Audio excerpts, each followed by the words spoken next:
Nines, just want to get you a scouting report for the Skyline match. Just recognizing that they are pretty much a transition team, so they'll sit back and then look to counter. So just being aware of that. They don't really press our build up, so we should have a little bit more of the ball. Switching the point of attack will be very important. We should press them and stay in their half. So I'll show you some clips on that as well. So just to start, take a look at their kickoff. Simple pass back. We just need to make sure we're ready for the long ball that's going forward.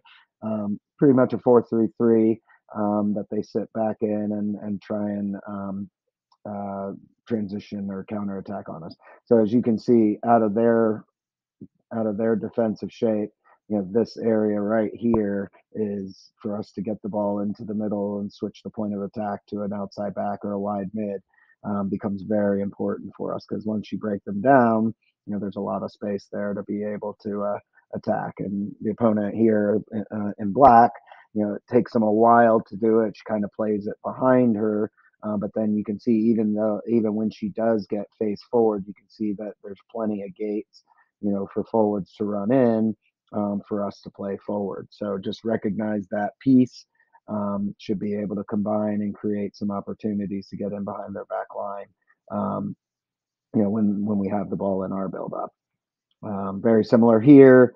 They lose possession. Skyline in yellow loses possession of the ball, and then you can see that there's plenty of gates to be able to run to. The center backs are decent, but they do leave their outside backs kind of alone on 1v1s.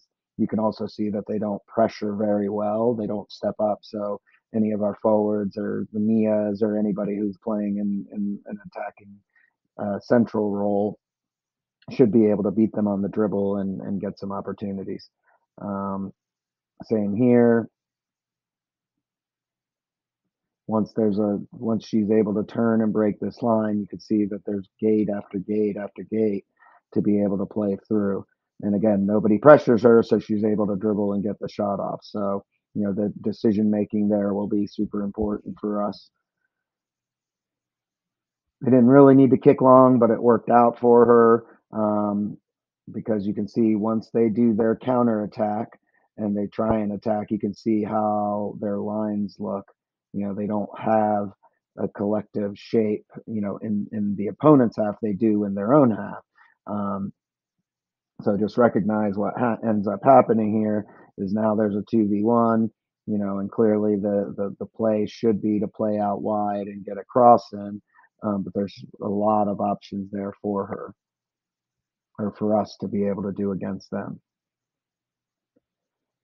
And as she turns, you know, players running in behind, lots of opportunities. And again, center backs don't pressure, so they're able to get on the ball. And it's still a 2v1 outside there. So they won't really press high. This is their setup. So for us, if this is what they set up, we should be able to play short, and build out and then get into their half. They elect to go long anyways, which is their choice, and it works out for them. So once you see her hit the big ball here, um, they're able to win the second ball. And then you can see that Skyline has all their numbers. They have 5 players up high.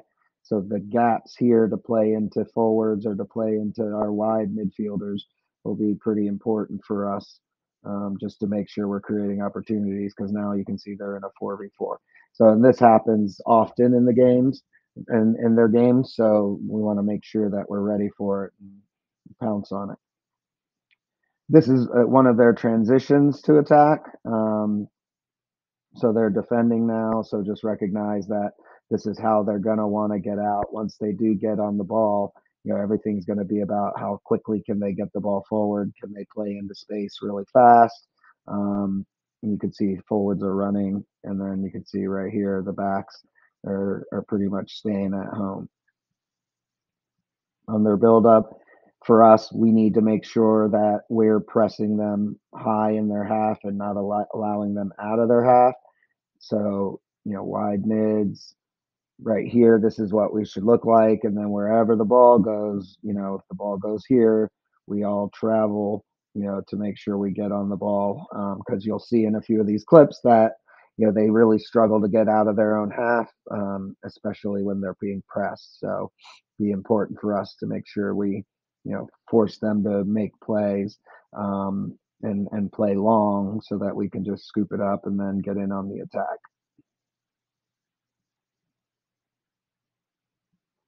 Just from her hands there, it's very similar. They're initially, as you can see, they don't have their outside backs up very high to create, to bring this player back. So it makes it pretty simple to put them under pressure. And then our midfield and back line, we just need to make sure we win the ball, and then we should have some plenty of opportunity to create scoring chances. See, her punt goes about, if it's a football field, to about the 40-yard line. So maybe 20, 30 yards outside of our 18. So let's make sure our line is up and we're really compact and win the ball, and then we break out after that. Again, one pass, and then we'll be able to pressure it right away and create a scoring opportunity. And then when they do play a longer ball, it'll just be very important for our outside backs to be there as well. You'll see with when they attack, a lot of it's all transition.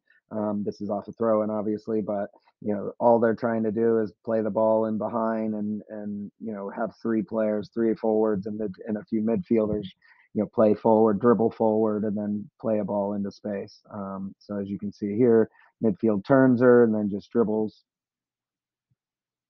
and initially wants to play the ball into some space, but gets caught on the ball.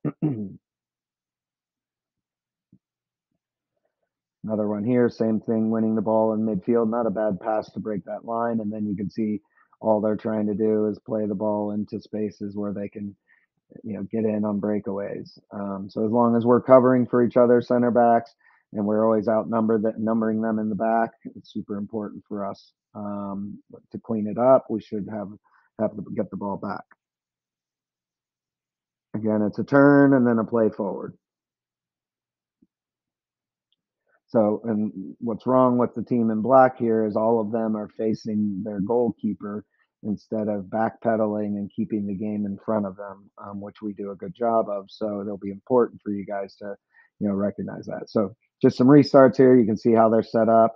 On an attacking corner, they put three out there, and the opponent's in a zone. So it'll just be very important for us to make sure we pick up runners, end it. They do serve good balls in, so we're just going to have to make sure we head the ball and clear the danger. One touch ball back in, so be aware of any secondary runners coming back.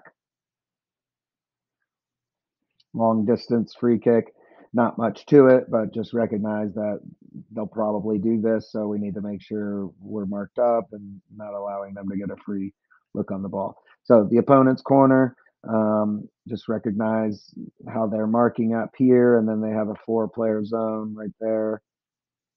They try and dummy it. A player on the 18 wins it, so that's good. Free kick here, make sure we put all of our players here, but if they're going to keep players in this area, see if we can maybe get them to stretch out by sending someone out wide, and they elect to shoot it instead of serve it. Another corner here. You can just see goalkeeper's got decent hands, but that's one of a couple of spills that she'll have. So it's important for us to, any second chances, any third chances, if it hits her in the hands, let's make sure we're there to just knock in the rebound. So overall, just gives you an idea of how they're going to play. If any questions, let us know. Coach Christian will give you the details, on the match, and best of luck.